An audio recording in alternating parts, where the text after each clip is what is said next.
China's president has just returned from a 5-day official visit to Europe, his first time on the continent in nearly 5 years. While there, he visited France, Serbia and Hungary in a bid to show Europe that China is open for business and that China's goal is mutual respect, win-win cooperation, and global peace and prosperity. But the Western media didn't take too kindly to his visit, with the Financial Times labelling it unproductive and claiming China's president was there to sow divisions in Europe. Are they right, or is this just a case of sour grapes? Today we'll chat with two special guests for their takes, French national Arnaud Bertrand and Serbian Nick Stankovic. This is Reports on China. I'm Andy Borham in Shanghai. Let's get reporting. When President Xi Jinping landed in Paris on May 5, the Western media was clearly waiting and watching with bated breath. There he held talks with French President Macron and European Commission President Ursula von der Leyen, where Xi reiterated that the China-EU relationship is complementary and mutually beneficial, and that China views its relationship with the EU from a strategic and long-term perspective. This relationship does not target any third party, nor should it be dependent on or dictated by any third party, Xi said, clearly referring to Washington interference and their Cold War mentality towards China. On May 8, President Xi was met with a warm welcome to streets decked out with Serbian and Chinese flags. At one point, he was greeted like a rock star by a crowd of about 15,000 waiting outside the Palace of Serbia in the capital Belgrade. His visit coincided with the 25th anniversary of the US bombing of China's embassy in the city, which killed 3 Chinese journalists. In an article in Serbian media, Xi said, 25 years ago today, NATO flagrantly bombed the Chinese embassy in Yugoslavia, killing 3 Chinese journalists. This we should never forget. The China-Serbia friendship, forged with the blood of our compatriots, will stay in the shared memory of the Chinese and Serbian peoples. The Western media weren't happy with Xi bringing up that hideous attack on China in 1999, which I'll talk about shortly. Finally, Xi headed to Hungary on May 9 to meet with Prime Minister Viktor Orban, a man the Western media like to call disruptive. During his European visit, President Xi succeeded in letting Europe know that it's not here to play childish games with the US-led West and its Washington proxies in the region. On top of that, many agreements were reached between China and the 3 countries. 18 high-level deals were signed in France, 30 in Serbia, and a further 18 in Hungary. Plus, 300 Serbian students have even received full scholarships to come to China. But how did the Western media report it? Well, one now infamous case is that of the Financial Times, who called Xi's trip unproductive. Xi Jinping's unproductive European tour was the headline, and the byline read, China's president gave few concessions and signalled his authoritarian worldview. Off to a great start, the article continues. While the Chinese leader could have treated the trip as an opportunity for rapprochement with Europe, he chose instead to sow divisions. Much of Xi's trip has been spent embracing Chinese allies that are troublesome members of the European family. Wow, troublesome members of the European family. That is a new one. Whatever happened to democracy and freedom? Are European countries not allowed to forge their own policies and walk their own paths? They're just expected to toe the line and, like unelected oligarch Ursula von der Leyen, just bark when Washington screams and wag their tail when Washington throws a bone. And remember how Xi's visit coincided with the 20th anniversary of NATO maliciously and intentionally bombing China's embassy in Belgrade? Well, the Financial Times were annoyed at that too. Imagine being annoyed that a president remembers and recalls the hideous and tragic actions of Western aggression that led to the deaths of 3 Chinese nationals just doing their jobs.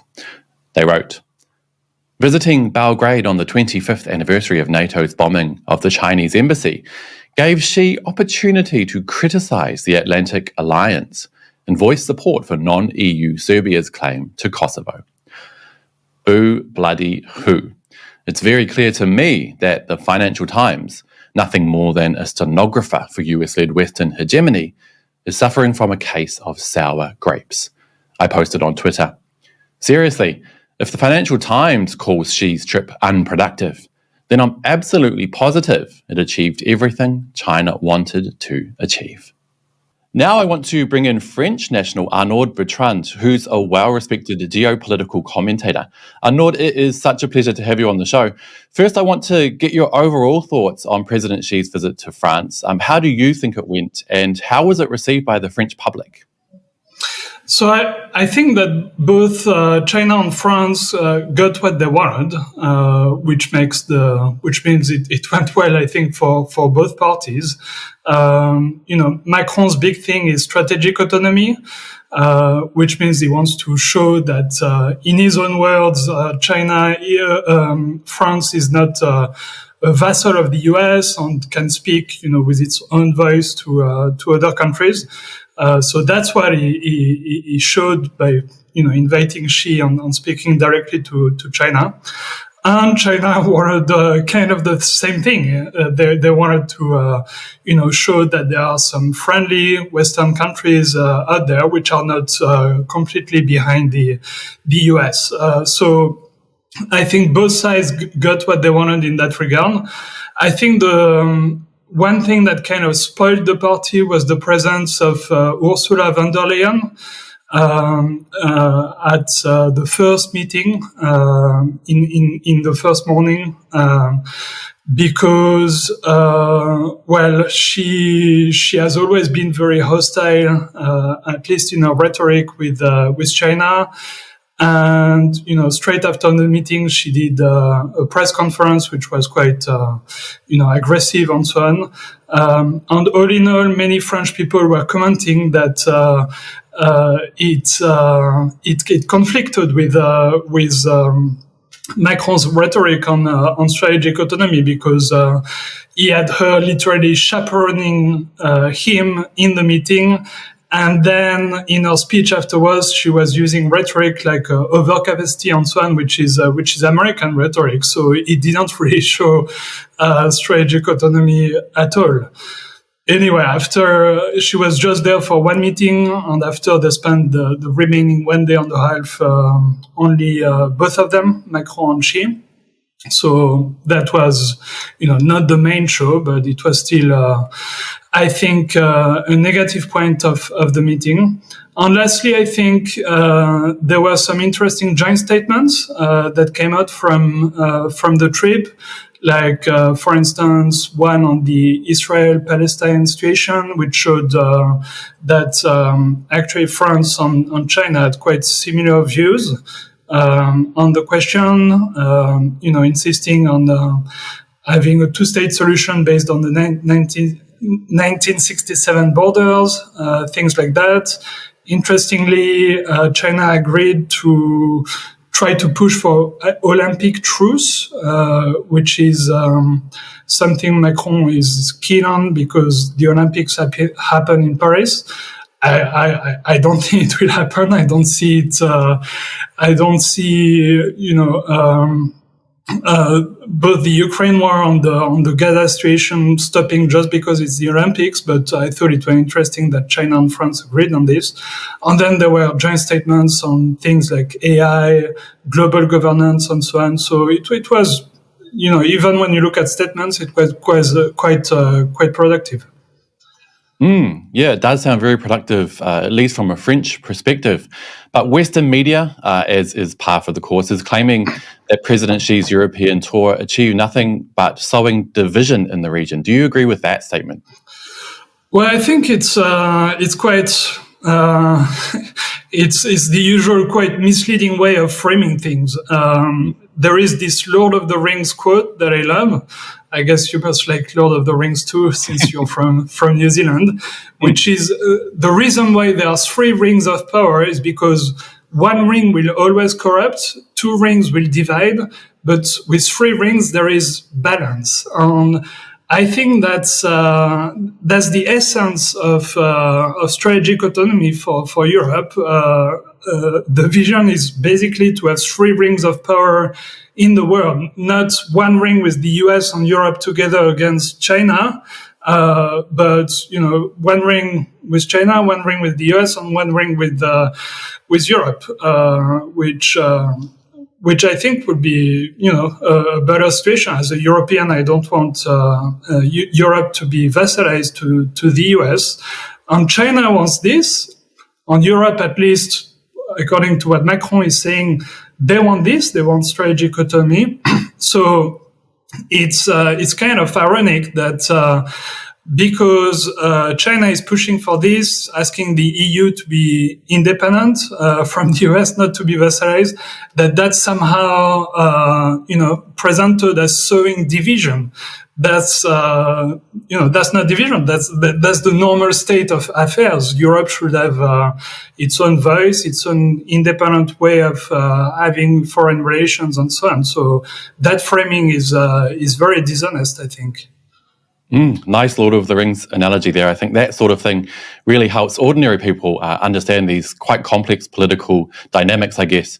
So in your view, what is the state now of Sino-French relations, and where do you hope those relations head into the future?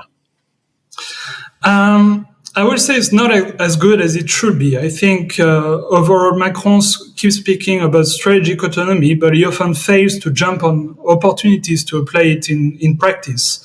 There was an interesting article in the FT yesterday that said that Europe missed an opportunity for a grand bargain with China, where the EU will then join the US in its anti-China crusade and continue to trade normally with China in exchange for China's help in ending the Ukraine war. I largely agree with that. That would have been strategic autonomy, but instead Macron asks a lot of China, but fails to deliver the one thing that China really wants, which is an assurance that Europe isn't on the side of the US against them. I guess he doesn't want to do that because he doesn't want to antagonize the US. And this is classic Macron. He wants to please everyone, but at the end of the day, no one is pleased, really. So, yeah, I think he needs to clearly take a line, stick to it. And as I think she even wrote during his trip, during one of his articles I think it was in the Serbian newspaper or the Hungarian one, not just words, but actions matter. Yeah, totally. I'll definitely be watching the French-Sino relationship into the future. Arnaud Bertrand, thank you so much for coming on today. Thank you. Thank you so much. And now for the Serbian perspective, I want to bring in Nick Stankovic, who has been living in China now for 15 years. Nick, it's great to see you. I'll start with the same question I put to Arnaud. What are your overall thoughts on President Xi's visit to Serbia? Was it a success, and how was it received by the Serbian public? Oh, it was a resounding success. This was President Xi's second visit to Serbia in 8 years, and 30 new agreements were signed this time, including, for example, educational cooperation under which China will sponsor 300 Serbian students and 50 researchers to come to China. There will be two new routes added from Belgrade, direct flights to China, one to Shanghai and one to Guangzhou. And there was lots of discussions about the free trade agreement, which China and Serbia signed, I believe, about 6 months ago, which President Vučić also mentioned in his speech, giving an example, for example, what it will mean for Serbian farmers, which will have essentially no tariff, 0% customs for their products compared to other countries which have 38 to 62% tariffs. And I'm sure a lot of European farmers would like the same deal. Nice. Hey, it's been 25 years since NATO bombed the Chinese embassy in Belgrade. And President Xi, he made a point of bringing that up on his visit there this week. The Financial Times seemed to find that inconvenient, to say the least. And they kind of treated it like China was just causing trouble by remembering that hideous incident. I'm curious to know how the Serbian people view that bombing. Well, you can imagine how the Serbian people view NATO's aggression on our country and that led to an occupation even to this day of part of our country. So, but, China was also a victim during that bombing. 3 people died, 20 people were severely injured. And it wasn't just the Financial Times, actually. It was also the Deputy Assistant Secretary of State Department who also brought it up and was apparently not happy that President Xi's visit coincided with this anniversary, which I think is very inappropriate coming from countries that participated in this attack. Because this visit was really not about this event. It was really about trade and cooperation. It was mentioned by President Vučić and President Xi, of course, a couple of times in their speeches. There was no event around the former Chinese embassy. So I think it really was not about that, but I think everybody has a right to honor their victims and commemorate tragic events in their history. We all saw the images of China's flag all over the streets of Belgrade, and at one point, President Xi was greeted by about 15,000 people, I think, outside the Palace of Serbia. I want to ask, is China really viewed favorably by the average Serbian, or was this kind of just put on for the visit? Well, of course, this particular event was very well planned and organized for security reasons. You can't have that many people, close to a foreign dignitary without planning and security. But people in Serbia were really excited about the visit. I was in touch with lots of people there, and it was a 2 or 3 day media frenzy in Serbia. It was pretty much it was all over the TV across the political spectrum, and lots of analysis, economic analysis, political analysis about the visit. What does it mean? And so on. A lot of documentaries on TV about China. But something that few people know, there's probably 15,000 to 20,000 Chinese living in Serbia today, and it may not seem like a large number for somebody from the US or UK or France, but Serbia is a relatively small country, 7 million people. So that's a decent. We don't have any other foreign community like that other than the Chinese. So people in Serbia are quite used to seeing Chinese. We also have a disproportionate amount of Chinese tourists because of the visa-free regime. So people in Serbia are really used to seeing Chinese people, and historically, we've always had good relations with China. There's no outstanding issues. And with all this cooperation investment, it is the Serbian views of Chinese people in China are super positive. Nice. Last question. In your view, what is the state of Sino-Serbian relations today? And where do you hope or see those relations heading into the future? Well, you're not the first one to ask me that, and I've actually thought about it. It's hard to even imagine the relations between Serbia and China getting even better. And I just want to remind your viewers, for example, some of the things that happened just in the past 10 years. Serbia and China have established a 30-day visa-free regime, bilateral. That was the first European country to do that. And so also direct flights. There's now a free trade agreement. China has invested in Serbia's key industries. These are billions of dollars of investments, financed and built a high-speed train, which is the only one operating in Eastern Europe, officially high-speed rail, and also one of the fastest ones in all of Europe, actually. And also China has helped build countless highways and bridges and tunnels. There's also military technical cooperation, and now there's this educational cooperation. So, where do you go from here? And I would say, I think the only thing left really is for people in Serbia and more Serbians to take advantage of these opportunities in the coming years and decades. And because we've really built a very good platform and a nice runway with China. So I think it's time for Serbia to take off and maybe even join the China space program.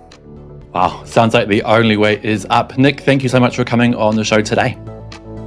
Thank you. Now, I asked you guys what you think of Financial Times reportage of President Xi's European visit on the Reports on China YouTube page. More than 3,000 of you voted, and the vast majority, predictably, 98% of you confirmed it's just a case of sour grapes.